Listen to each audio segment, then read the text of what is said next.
ठरलं तर वेळ आपल्याकडे नाही आणि आम्ही बोलू नये आणि आम्ही या पदात पडू नये. पण प्रश्न असा निर्माण व्हायलाय, मातीला जायचं जमणं आलंय आणि गेल्यावर असलं सोंग उभं टाकावं लागलं.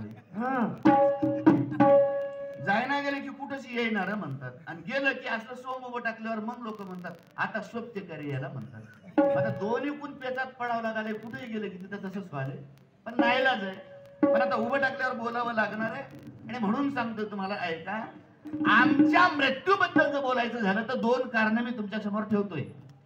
काही लोकांनी मृत्यूवर विजय मिळवलाय, हा एक वर्ग वेगळा आहे, आणि काही लोकांवर मरणाने विजय मिळवलाय, हे वर्ग वेगळा आहे. दोन वर्ग वेगवेगळे. आणि आता याच्यावर फार लई बोलावं असं नाही, वेळ आपला संकल्पित वेळ अंत्यविधीचा ठरलेला आहे. त्याच्यामुळं जे लोक मरणाची शिकार झाले हा वर्ग वेगळा आहे, आणि ज्या लोकांना मरणाची शिकार केली ते वर्ग वेगळा आहे. आम्हाला सगळ्याला कल्पना आहे, ज्ञानेश्वर महाराजांकडे एकदा आलतं म्हणते, त्यांना अशी दोनच बोटं दाखवली, गेलं वापस. त्यांना म्हणलं 2 वर्षाला ये म्हणाला की ते 2 गेलं वापस. परत 2 वर्ष झाल्यावर आले, परत निवृत्तीनाथानं 2 बोटं दाखवले म्हणे. त्यांना म्हणला त्या भावानं 2 वर्ष म्हणलंय, आता या भावानं कापलूत केलं असं 2 वर्ष राय म्हणाले. ते परत अजून वापस गेलं.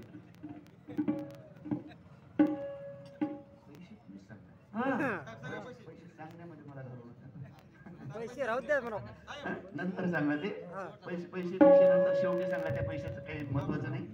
उगा आता उभं केलंय मग आमचं सोंग जरा सारलं होऊ दे. ज्या वेळेला तिनही भावंड संपल्या गेले आणि परत ज्ञानेश्वर महाराजांना नेण्यासाठी ज्यानं आगमन केलं, त्यावेळेला त्याला विचारलं, बाबा कस काय आलास? काही नाही मला न्यायला आलो. त्यानं म्हणलं वेड्या, तुला एक कोण म्हटलं प्रत्येक वेळेला तुला 2 बोट दाखवले, त्यावेळेस कळालं नाही का तुला? त्यानं सांगितलं काय झालं, 2 वर्षाला या म्हणले म्हणून आलो म्हणलं त्यानं.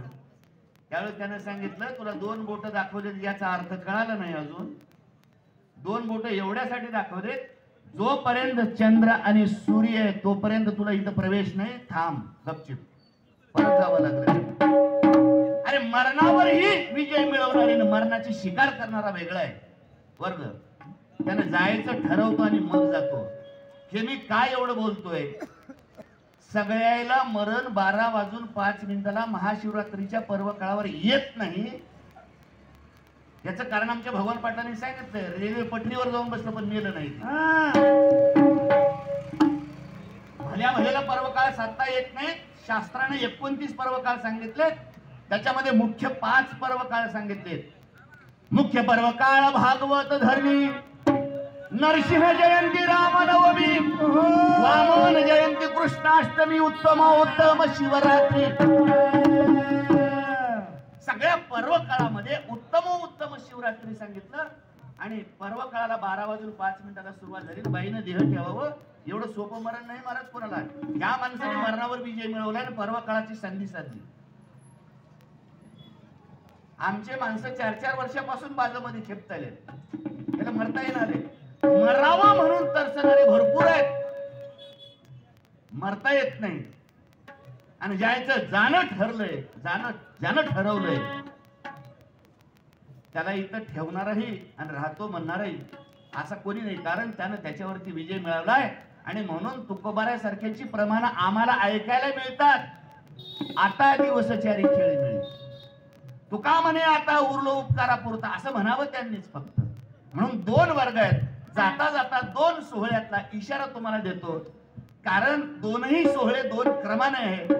माणसं म्हणतात फार लई माणसं अंत्यविधीला आले होते हो, उगाच्या उगा येईनात, माय जन्मभर कसला दिवा लावावा लागतो, एवढे माणसं जोडावं लागतं तेव्हा येतात ते, उगाच्या उगा येतात. कोरोनाच्या काळात काही दुर्दैवी बापाला पोरगा अग्निकाष्ट द्यायला आलं नाही, महानगरपालिकेच्या लोकांनी पेटवलंय. आणि हे आमचे दिवे लागलेले आहेत, आमचे दिवे लागलेले आहेत. आणि म्हणून सांगतो तुम्हाला, 2 सोहळे आपल्याला टाळता येत नाहीत, पण एक जन्माचा सोहळा प्रारब्धाने आहे, संचिताने. पण मरणाचा सोहळा क्रियामानाने आहे. त्या सोहळ्याला तुम्हाला समोर जाताना क्रियामान त्याच्यावर विजय मिळवता येतं आणि म्हणून जाता जाता उभे 2-4 शब्द टाकले तेवढं तुमच्या समोर ठेवतो. मरणाचा सोहळा तुझ्या, मरणाचा सोहळा तुझ्या, कर्माचा खेळ रे, मरणाचा सोहळा तुझ्या, कर्माचा खेळ